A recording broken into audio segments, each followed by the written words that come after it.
Sometimes, the hardest part isn't the shouting, the slamming doors, or the words that cut like knives. It's the silence. The quiet evenings where the house feels like a hollow vessel, and you learn to fill it with whispers you dare not speak aloud. You grow up hearing not, "I love you, but don't make me angry," or "you're too much." And slowly, your heart begins to map the contours of invisible walls. You learn that happiness is fragile, that laughter is a risk, and that love comes with strings you cannot untangle. If you grew up in a home where smiles were rare and tension was constant, then perhaps you have carried a certain weight for as long as you can remember. A weight that feels like yours alone, but is really the echo of all those early storms. In childhood, when the world outside is unpredictable, the mind becomes a quiet architect. You start noticing patterns, almost instinctively. You notice how to avoid anger before it arrives, how to smooth over the cracks, how to make yourself small so the chaos doesn't reach you. These patterns are not weaknesses. They are survival strategies. A child living in a home filled with disappointment, criticism, or neglect learns to tiptoe through life, to anticipate the mood before it becomes a verdict. Every sigh, every glance, every pause between words teaches you a language of self-protection that you might not even realize you are fluent in. Attachment begins here. You learn that care can be conditional, that love can be fleeting.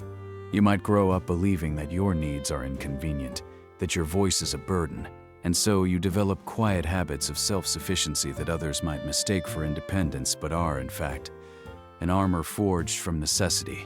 There is a certain loneliness in this. You can feel it in the way you laugh, always keeping just a bit of yourself in reserve, never fully exposing your joy in case it's met with dismissal or disapproval. You carry an invisible contract to manage your emotions, to monitor others, to prevent rupture at all costs. Micro-traumas accumulate like grains of sand behind your eyes. A harsh word, a door slammed in your presence, a parent's gaze that flickers from love to indifference. All of these shape the quiet architecture of your mind. They whisper to you that the world is unpredictable, that safety is temporary, that to be noticed is sometimes dangerous. And over time, this can make intimacy feel like a high-wire act. You might long for connection, but your heart has learned to calculate the risk before you even reach out.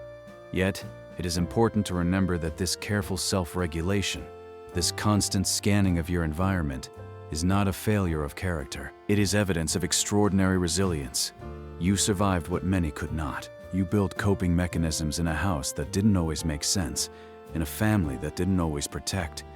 Your vigilance, your sensitivity, your ability to read the unspoken, all of these are tools that once kept you safe.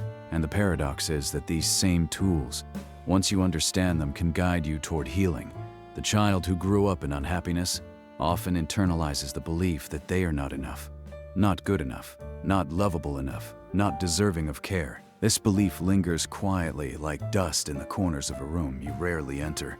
But underneath it, beneath the layers of self-blame, is a fundamental truth. You were enough all along.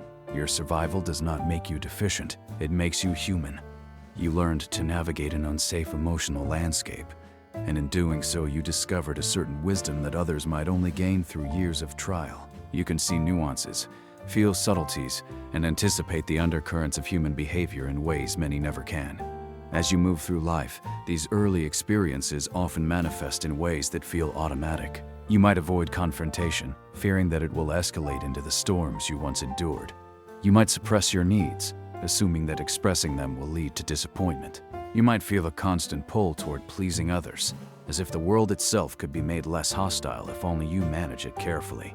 Recognizing these behaviors is not about blame. It is about seeing the survival logic behind them. You did not fail to thrive. You adapted. You built a system to keep yourself intact, to keep your fragile sense of self from shattering in the midst of turbulence. And yet the body and mind remember.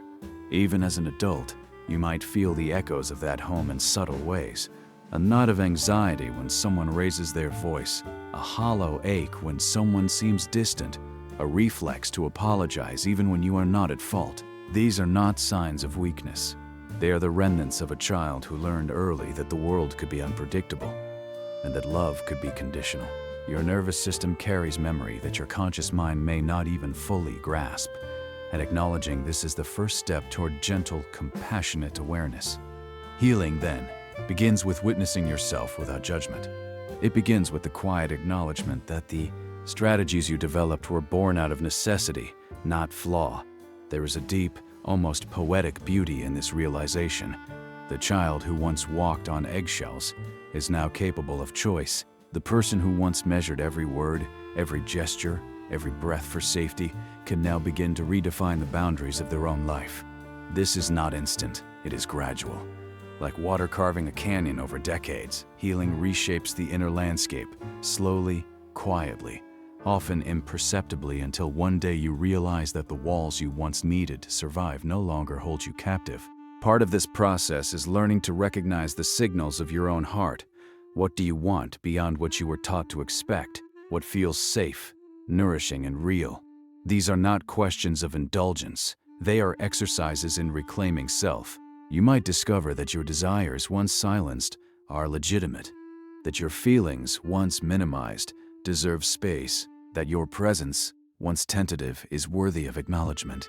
Each small act of self-attention is like placing a brick of repair along the fractures that years of adaptation created. It is also vital to understand that healing does not erase the past. The storms you endured, the nights spent in quiet anxiety, the emotional vigilance you practiced, they are part of your story. They are not stains on your worth. They are evidence of endurance. And embracing this, you begin to see that resilience and sensitivity can coexist. That vulnerability is not weakness, but a conscious choice made from a place of awareness rather than fear. That trust can be cultivated, slowly, like tending a fragile plant in soil that is finally fertile. Many who emerge from unhappy childhoods struggle with intimacy, not because they are incapable of love, but because love once felt conditional and unpredictable. Learning to relate to others from a place of authentic, rather than self-protection, is a form of liberation. It requires patience, curiosity, and gentle courage. It means practicing honesty with yourself first, before offering it to the world. It means recognizing when your internalized scripts are playing in the background and choosing to write new ones. This is the essence of transformation, honoring the child you were while giving space for the adult you are becoming.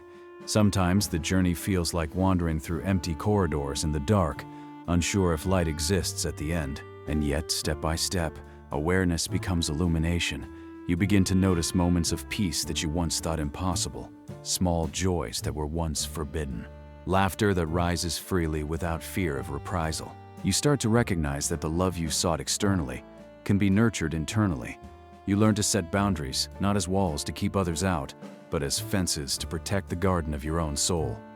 In this process, forgiveness plays a subtle role, not necessarily for those who hurt you, though sometimes it comes, but for yourself. For the child who learned early to shrink, to anticipate, to adapt endlessly. For the adult who may still carry fear disguised as caution. Forgiveness is the recognition that survival demanded what it demanded, and that the strategies you employed were neither wrong nor shameful. They were, in every sense, courageous. Ultimately, you come to understand that your past does not define you. The unhappy rooms you grew up in, the emotional scarcity you endured, the silent wars you witnessed, they shaped your survival, but they do not dictate your flourishing. You can learn to feel without fear, to love without compromise, to exist without constantly calculating the cost. You can unlearn the scripts that once protected you and write new ones that honor your truth. And in this, there is a quiet profound freedom, the freedom to be fully yourself, unguarded, whole, and radiant in ways your younger self could only imagine.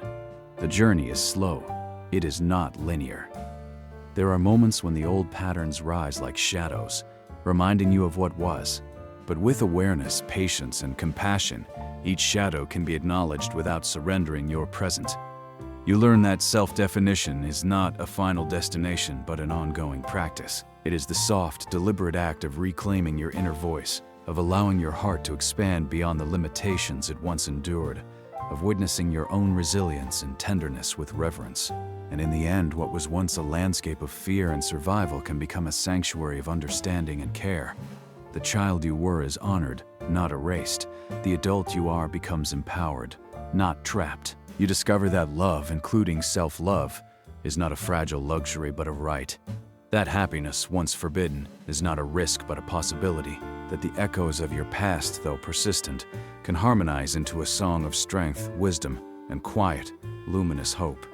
You are not broken. You are not lesser. You are the living testament to endurance, the embodiment of subtle courage, the gentle reminder that even in homes built on shadows, the heart has the capacity to grow light.